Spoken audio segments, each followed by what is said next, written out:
Crianças e adolescentes em situação de rua, tempos, contratempos e confluências nos processos de desencantamento das infâncias. Por Sônia Maria Dantas Berger, Paula Kvamilaté, Felipe Dias de Souza Malta. Resumo: as questões sociais relacionadas às crianças e adolescentes em situação de rua e os processos vulnerabilizantes que incidem em suas vidas, violando direitos sociais, impossibilitando a construção de suas histórias e negando a possibilidade de futuro, como também do passado e da ancestralidade, são temáticas abordadas no presente ensaio. Buscou-se aprofundar reflexões teóricas dialogando com contribuições da sociologia da infância, considerando a intersecção entre o racismo, o adultocentrismo e capitalismo. A problematização do marcador geracional na herança colonial aponta para um frágil processo de universalização dos direitos das crianças e demonstra a insuficiência das determinações legais, quando entram em cena as desigualdades sociais, o que colabora para a produção de infâncias desiguais. No que se refere aos meninos, meninas e menines em situação de rua, na contramão de uma visão que os inviabiliza socialmente e criminaliza seus modos de vida,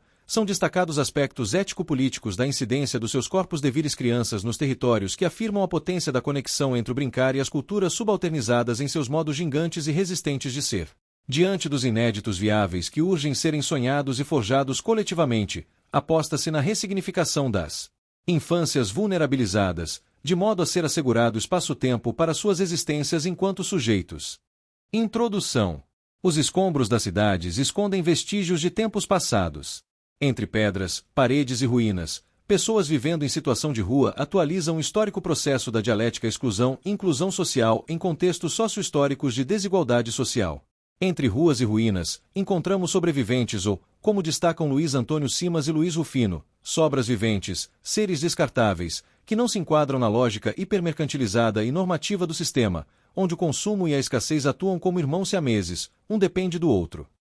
Reconhecendo a importância, mas também o limite, de respostas baseadas apenas nas perspectivas político-econômicas, Simas e Rufino fazem um convite para a construção de atuações pelo encantamento do mundo, sendo o encantamento ato de desobediência, transgressão, invenção e reconexão, afirmação da vida. E não há desobediência maior do que a circulação de pessoas, que sem seus direitos garantidos, seguem ocupando ruas, praças, casarões em escombros, denunciando em seus corpos as inúmeras violências vivenciadas. Corpos gingantes que resistem afirmando em vida as violações sofridas pelos seus antepassados. Afinal, é sabido, por quem atua com pessoas em situação de rua, que a história de cada indivíduo tem lastro, fundamentos de segregamento geracionais e de culturas populares subalternizadas, não sendo incomum o encontro com diferentes gerações da mesma família tendo a rua como lugar de existência. E, se tem algo que invariavelmente se expressa no perfil de tal população ao longo do tempo é ser, majoritariamente, composto por pessoas negras. Resultados publicados em maio de 2020 no relatório da pesquisa desenvolvida no âmbito do projeto Conhecer para Cuidar, uma parceria entre a Associação Beneficente O Pequeno Nazareno e o Centro Internacional de Estudos e Pesquisas sobre Infância da Pontifícia Universidade Católica do Rio de Janeiro, CESP PUC-Rio, sintetizam alguns dados sobre as crianças e os adolescentes em suas trajetórias entre as ruas, a casa e as instituições de acolhimento. De 554 participantes contemplados na pesquisa, 86% eram pretos ou pardos. Nessa sequência se encontram crianças e adolescentes em situação de rua, fazendo, existir e resistindo às formas mais bárbaras de dominação ou opressão. Subscrevendo o que ensinam Simas e Rufino, que a existência é um princípio comunitário, cabe inferir-se para essas meninas, meninos e menines a resistência não seria a única possibilidade de existir, sem sonegar a própria história. Nesse sentido, este estudo procura desvelar articulações teóricas e conceituais envolvendo a população infanto-juvenil em situação de rua ao longo do tempo, buscando redimensionar o atravessamento da dimensão ético-política do sofrimento, considerando o afeto enquanto categoria política, diante dos processos vulnerabilizantes vivenciados no cotidiano de suas vidas. Parte-se do entendimento que a radicalidade do fator tempo é potencializada para crianças e adolescentes por serem sujeitos em desenvolvimento, e que alargar o tempo é ir além das aparências e compreender os pluriversos dos seres e suas conexões, sem, contudo, deixar de problematizar a compreensão hegemônica que se tem sobre o desenvolvimento infantil e os processos de socialização, em geral baseada em saberes e valores eurocentrados que dificultam o reconhecimento da infância como um fenômeno social e das crianças como sujeitos ativos imersos na sociedade em que vivem. No caso brasileiro, infâncias híbridas, situadas na cruza entre infâncias indígenas, europeias e africanas. Antecipadamente, ressalta-se que não se pretende realizar uma revisão de escopo sobre o tema e que o trabalho ora desenvolvido caminha na direção de um ensaio, conectando conceitos, alguns já, corporados em experiências relacionadas às infâncias, com construções teóricas e praxis com crianças e adolescentes em situação de rua, procurando escapar a uma racionalidade instrumental, que se torna frágil tendo em vista a complexidade que envolve o fenômeno social da produção de infâncias desiguais. No contexto de uma ordem patriarcal de gênero, do racismo estrutural, da dialética opressor-oprimido e da colonialidade do ser, saber e poder que marcam seus modos de vida. A opção pela forma ensaística fundamenta-se na necessidade de aprofundamento reflexivo, como também pelo fato de que crianças em situação de rua são um fenômeno a ser compreendido, e não um objeto a ser analisado. Como indicado por Meneghetti, o ensaio permite a tentativa de compreender o fenômeno para conhecer o objeto, assim como permite analisar o próprio fenômeno para modificar a compreensão do objeto.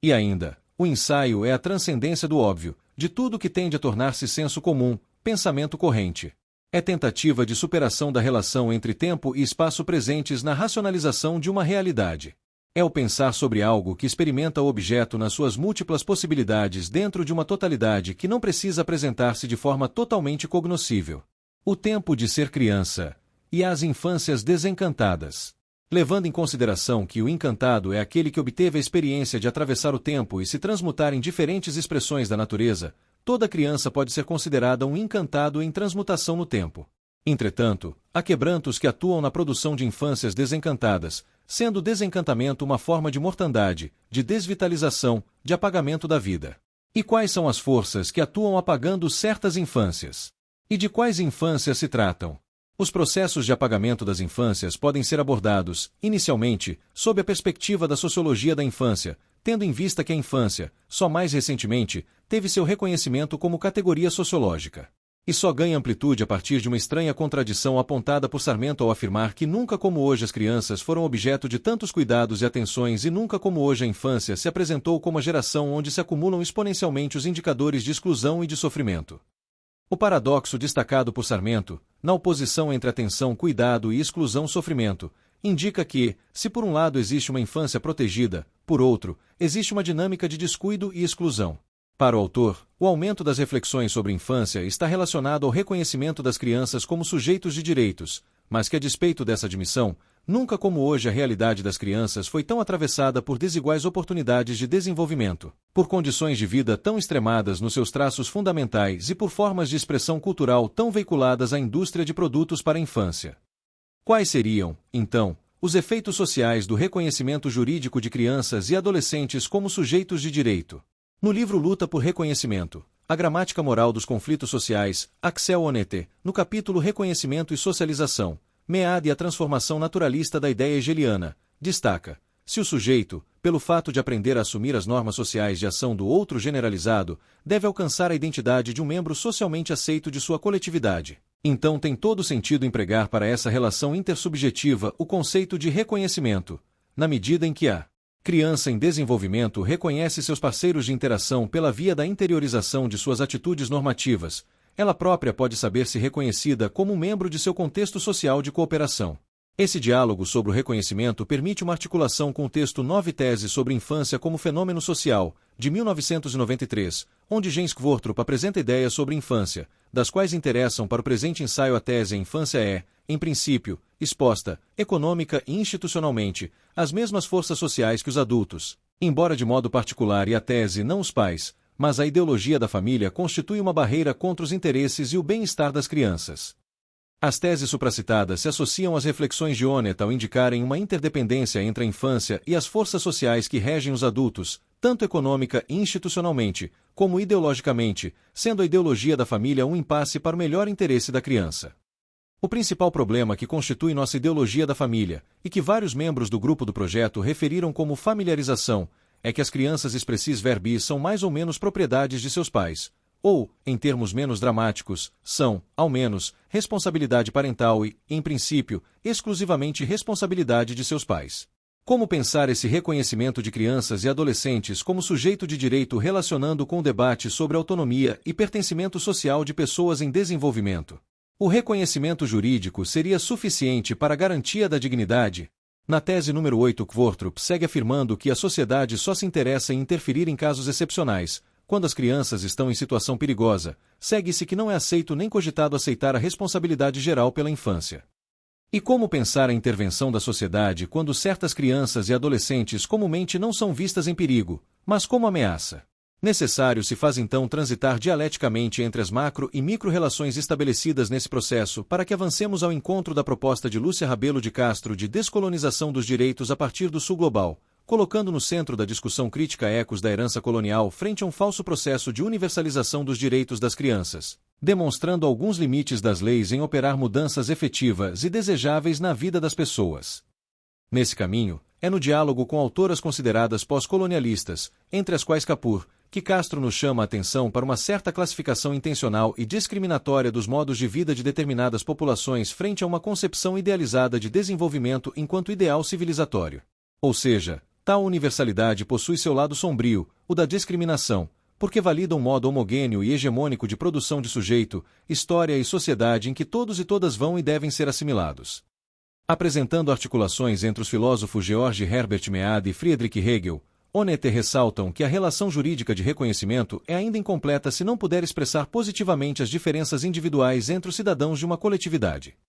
Por conseguinte, caberia questionar o que se apresenta como insuficiente no reconhecimento de crianças e adolescentes como sujeito de direitos. Seriam as diferenças individuais que se diluem no geral da lei? Como cuidar do singular de cada sujeito em seu contexto? O singular fica ainda mais embaçado quando o contexto é a rua. Há uma tendência de resumir pessoas e histórias para que caibam na cena, na questão social, no texto da lei e nas respostas das políticas públicas, quase sempre fragmentadas. Nessa forçagem de encaixe, impossível, crianças e adolescentes acabam com suas histórias encolhidas e fatiadas, sendo assim, desencantadas. E como salientado por Simas e Rufino, o desencantamento às vezes aniquila, às vezes aquebranta, lançando-nos em uma contínua perda de vivacidade que imobiliza e tampa nossos ouvidos ao canto do pássaro dos sonhos.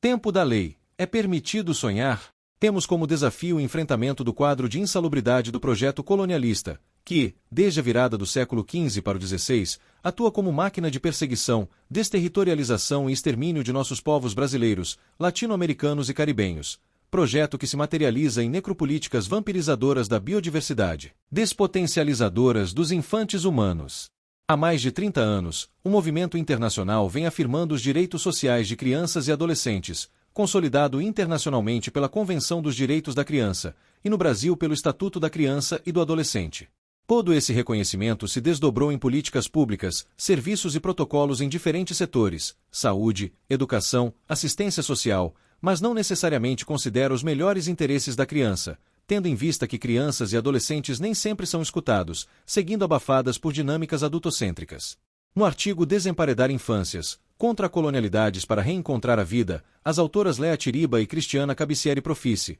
apontam que apesar de todo o reconhecimento, segue-se desconsiderando o saber infanto-juvenil. Se é verdade que, hoje, os campos de estudos de infância afirmam as crianças como seres sociais plenos, a realidade é que, nas sociedades ocidentais, elas seguem quase que absolutamente ignoradas, proclamadas como seres soberanos de direitos, mas submetidas a uma ordem adultocêntrica que as ignora como autônomas produtoras de cultura e de história. Nesse artigo, as autoras se utilizam do conceito de emparedamento, que vem sendo elaborado desde 2005 e retomado em 2020, para discutir a condição de aprisionamento das crianças em espaços entre paredes a que são submetidas nas instituições escolares. Se, por um lado, na perspectiva do emparedamento escolar, há um isolamento e uma imobilização de crianças e adolescentes, restringindo o direito de ir e vir, por outro ângulo, o que acontece com crianças e adolescentes em situação de rua quando as paredes não estão presentes? O que seria essa liberdade nos escombros da cidade? Entre emparedamentos restritivos e a circulação errante, fica evidente que ambos os movimentos comprometem o desenvolvimento integral das crianças e adolescentes, aprisionando de igual maneira quem está dentro, como também quem se encontra do lado de fora. Uma política de imobilização da vida, uma política de morte, como ensina a conhecida charada. O que é? O que é? Quem está dentro nunca sai, quem está fora não quer entrar, que tem como resposta o cemitério. Há na atualidade uma política sepulcral de desencantamento de crianças e adolescentes, e a gerência de uma vida praticada em conexões plurais por uma perspectiva contrária à diversidade produz o desencanto, perda de vitalidade, que reifica as raízes mais profundas do colonialismo. Para seguirmos nessa aproximação entre diferentes infâncias desencantadas e alinhavarmos respostas ou encontrarmos sinais que indiquem onde ou como os quebrantos ganham força e como se vencer tal demanda que insiste em nos espreitar. constatamos que ambas infâncias são submetidas ao modelo de socialização que inclui a escolarização enquanto direito, mas ainda dentro de projetos político-pedagógicos hegemonicamente orientados por princípios de uma educação bancária que serve ao capital. As necropolíticas os atingem desde os seus primeiros anos na escola, que segundo Althusser é um dos principais aparelhos ideológicos do Estado, ao regular e controlar as massas, se constitui como instrumento de subalternização e adestramento para adequação das classes populares ao sistema capitalista. Encarregada da educação de todas as crianças brasileiras, dos 4 aos 17 anos de idade, a escola se coloca como instrumento de transmissão de conhecimentos e, simultaneamente, de moldagem afetivo-corpórea ao mundo do trabalho. Assim, diante de tal controle, as crianças reagem de maneira diferente. Umas se submetem e seguem o percurso escolar no caminho de uma educação formal, outras se rebelam, resistem ou não se submetem, sendo assim evadidas das escolas e passando a buscar em outros espaços, entre os quais as ruas, no caso daqueles que vivem no meio urbano,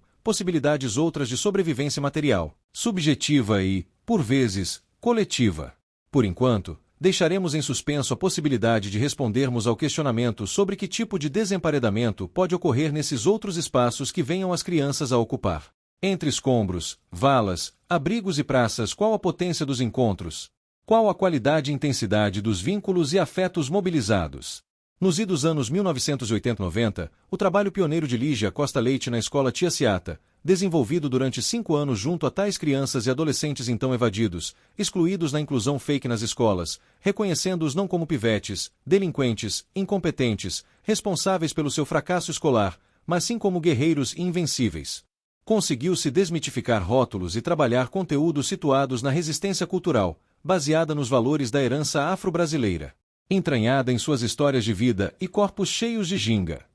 Naquele momento em que chacinas de crianças em situação em rua e jovens periféricos negros eram uma realidade, assim como hoje, infelizmente, ela já se alinhava ao que hoje Luiz Rufino atribui como sendo o desafio das práticas educativas contracoloniais, ou seja, da educação como força de batalha e cura, que ao colocar no centro de suas lutas as injustiças produzidas pela colonialidade, não esteja ligada a qualquer defesa de desenvolvimento do humano e de seu caráter civilizatório que esteja calcada em uma única lógica.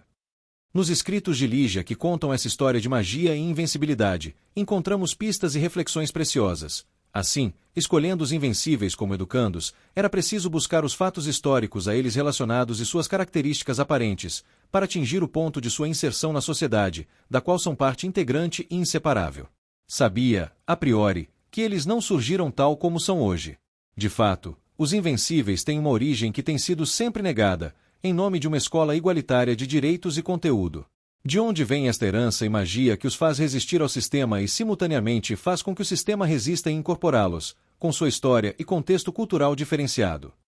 A autora compartilha todo o processo vivenciado junto aos então meninos de rua, junto aos profissionais da escola, aos gestores, enfim, apresentando registros fotográficos, charges e narrativas desses adolescentes únicos e potentes, demonstrando como conseguiram, ao entenderem suas realidades e corpos gigantes, lidos como marginais pela sociedade mas ressignificados pelo reconhecimento da ancestralidade de suas identidades negras, viabilizar a escolaridade dos invencíveis, ainda que com tempo contado frente ao desmonte que veio depois. E conclui com algo que a obra de Paulo Freire já nos apontava e que, hoje, educadoras e educadores que apostam em epistemologias e práticas contracoloniais apostam. A instituição escola só virá educar os vadios, a marginalia, os negros, quando deixá-los se apropriarem desse espaço, tornando o centro do processo e donos de sua própria aprendizagem. A experiência foi e é, de fato, inspiradora para qualquer um dos serviços, programas ou projetos que hoje se dedicam ao trabalho com a população em situação de rua e ou as infâncias e juventudes periféricas, não mais exclusivamente no âmbito do setor educação, mas de uma perspectiva, preferencialmente, mais intersetorial. Porém, vale ressaltar que na contribuição daqueles que hoje se situam nesse campo de batalha e cuidado das infâncias brasileiras, há urgências de pedagogias mais próximas da ética do cuidado, construídas em múltiplos territórios Brasil afora, em uma relação de parentesco entre humanidade e natureza. Entre pressupostos inseparáveis dessa pedagogia que precisa ser contracolonial para viabilizar o não apagamento das culturas e saberes originários, encontram-se o brincar e as brincadeiras, considerados como atos de libertação e descolonização. A existência é parte de uma natureza brincante. A brincadeira invoca um reposicionamento do ser. Brincar não é apenas algo reduzido a uma determinada experiência, mas uma libertação submetida a esses aspectos que compõem o seu ato. Para um mundo que investe na dominação e alteração das formas de usar o corpo, invocar a memória, sentir o afeto, viver a comunidade e tecer a partilha, a brincadeira como expressão da liberdade do ser é um ato de descolonização. Não cabe, no escopo deste ensaio, adentrarmos nas vastas produções teóricas sobre a categoria do brincar nos diferentes campos de saberes e práticas que se dedicam ao tema, desde sua conceituação até a descrição de suas funcionalidades, por exemplo, para o desenvolvimento infantil e o bem viver da humanidade. No caso das crianças, basta reconhecermos que é pelo brincar que a criança descobre o mundo, criando relações e ampliando habilidades. Além disso, especialmente no caso das crianças vulnerabilizadas por diversas situações de violência, opressões ou restrições ao livre exercício de seu direito ao brincar, podem interferir diretamente em seu desenvolvimento cognitivo e afetivo. Para além dos valores e funcionalidades brevemente destacados sobre o brincar, ratificamos a sua potencialidade enquanto ato de descolonização. No caso das crianças em situação de rua, entendemos que tanto a ginga como o brincar e a brincadeira são convites à liberdade, à natureza e à vida em grupo.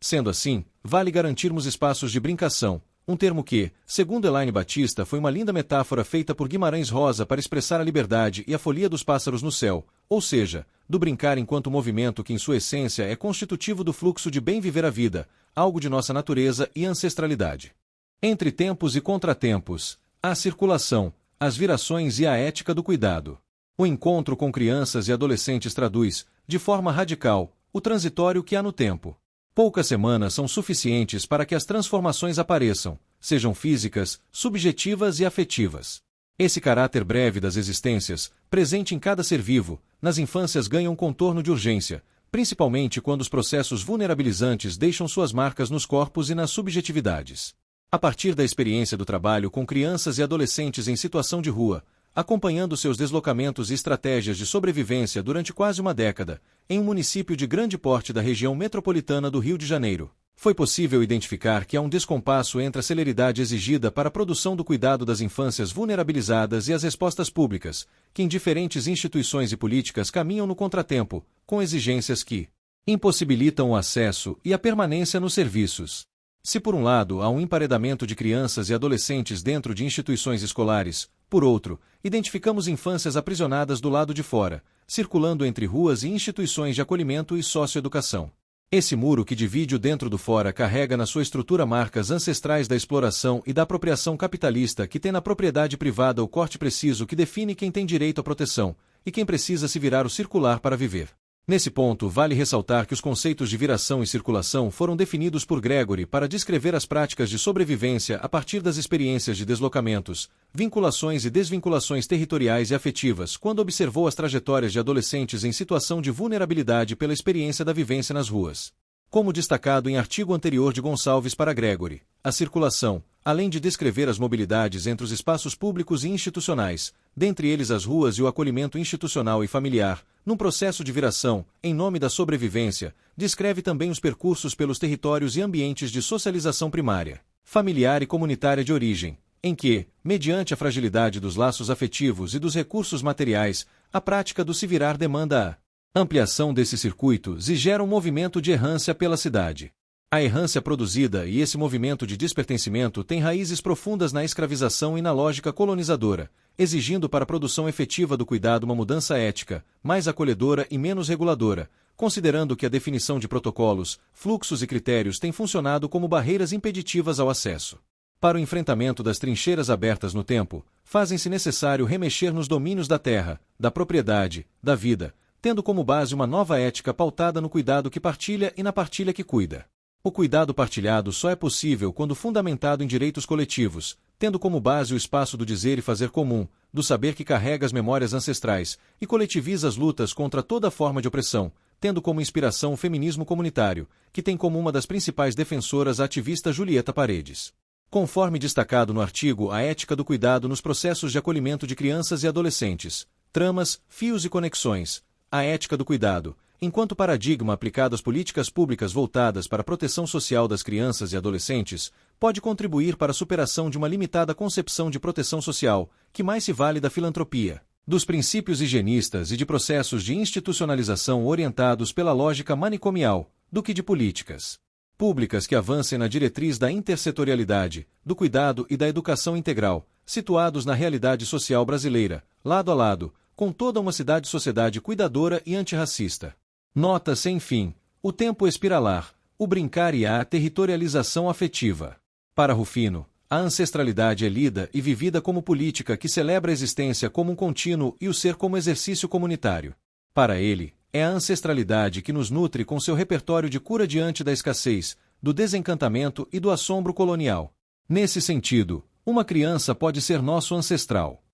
A ancestralidade passa por nosso corpo-território e, presente nas crianças, descortina a circularidade do tempo e a inseparabilidade da natureza e da cultura, de nós e dos outros. As reflexões que aqui foram trazidas tiveram como objetivo primeiro colaborar para a composição de um dossiê temático intitulado Encruzilhadas da Vida, População em Situação de Rua e Direitos Humanos, tendo como desafio lançar luz sobre as questões que atravessam a vida da população infanto-juvenil em situação de rua, sob uma perspectiva crítica da produção de infâncias brasileiras situadas no contexto de desigualdades e injustiças sociais estruturais e históricas. Nesse caminho, a questão do desencantamento das infâncias foi sendo problematizado tomando como referência o processo de colonialidade e seus efeitos nas condições de vida das crianças e adolescentes que, de modo geral, se traduzem em violações de direitos e violências as mais diversas, muitas delas já amplamente abordadas por pesquisadores no campo das ciências sociais e humanas, delineando perfis que retratam os efeitos das mesmas. Buscamos visibilizar o lugar do marcador geracional na herança colonial e escolhemos principalmente interseccionar racismo, adultocentrismo e capitalismo. Ainda que saibamos que outros marcadores, entre os quais os de gênero, sexualidade e território, por exemplo, sejam de grande importância dentro da complexidade do fenômeno das infâncias vulnerabilizadas que vivem ou circulam entre as ruas, ocupações e abrigos, as especificidades ligadas a eles não foram aqui aprofundadas, o que pode ser considerado um limite do ensaio, os quais esperamos possam ser melhor discutidos em futuros trabalhos ou em outros capítulos do dossiê temático. Especialmente no que se refere à dramática situação das mulheres e às maternidades em situação de rua. Sendo assim, justificamos a escolha dos marcadores de raça ou etnia, classe e geração como um caminho teórico-práxico que, potencialmente, nos levou diretamente a delimitar diferentes processos de emparedamento e desemparedamento das infâncias, especialmente aqueles vivenciados pelas crianças e adolescentes em situação de rua em suas circulações e virações, buscando mapear intensidades que afetam seus corpos territórios, os potencializando e alegrando ou os entristecendo e desencantando, segundo uma perspectiva do sofrimento ético-político que surge da situação de ser tratado como inferior, subalterno, sem valor, apêndice inútil da sociedade, ou seja, ele revela a tonalidade ética da vivência cotidiana da desigualdade social. Por fim, não podemos assim deixar de destacar algo absolutamente fundamental de ser visibilizado nas frestas desses encontros e desencontros, encantamentos e desencamentos, tempos e contratempos, situado entre mundos reais e imaginários, e que pode ser considerado como um dos direitos mais frequentemente violados e banalizados no reconhecimento de seus devires criança ou brincar. Rufino, tomando o trabalho dos curumins enquanto seres encantados que descem das estrelas para plantar a brincadeira cá onde estamos, nos lembra que cabe às nossas crianças continuarem tal ciclo, dando continuidade a esse plantio, no sentido da ancestralidade presente na circularidade do tempo espiralar do desenvolvimento dos seres. E foi justo na conexão entre o brincar e as culturas subalternizadas, como vimos no modo gigante e resistente de ser dos meninos, meninas e menines em situação de rua, que enxergamos a potência de uma guerrilha brincante presente na arte que joga o corpo no campo de batalha, faz dele arma e opera como curativo das violências e traumas que levam o nome de vadiação. A possibilidade de ocupar as praças e as ruas ao lado das pessoas em situação de rua via as brincanças e brincações vem sendo uma das experiências de incidência política no território que nos ensina um pouco sobre isso, sobre a importância do brincar como condição primeira da possibilidade de criação de uma utopia possível. Trata-se de uma modalidade de ação extensionista popular, desenvolvida via parceria entre trabalhadores do Sistema de Garantia de Direitos e a universidade, que foi nomeada, inicialmente, como Ocupa Praça e, posteriormente como Ocupa Praça, Ocupa, Cuida e Brinca. A intervenção se tornou parte de um território afetivo brincante, que propicia acolhimento individual e coletivo e promove a ressignificação ou reencantamento das infâncias vulnerabilizadas, assegurando espaço-tempo protegidos para suas existências singulares enquanto sujeitos de direitos, apostando assim em uma concepção de praxis territorializada e afetiva. Faz-se assim urgente delimitar aspectos da incidência política desses corpos devires crianças nos territórios, na perspectiva de um olhar contracolonial e de um movimento permanente de forçar a vista e perceber o não visto. As crianças, suas presenças e ausências, em diferentes lugares e em seus desenhos e demais manifestações expressivas. Considere contribuir com este canal para que possamos investir em mais recursos a fim de aumentarmos o alcance e produção de mais conteúdos. Pix na descrição deste vídeo.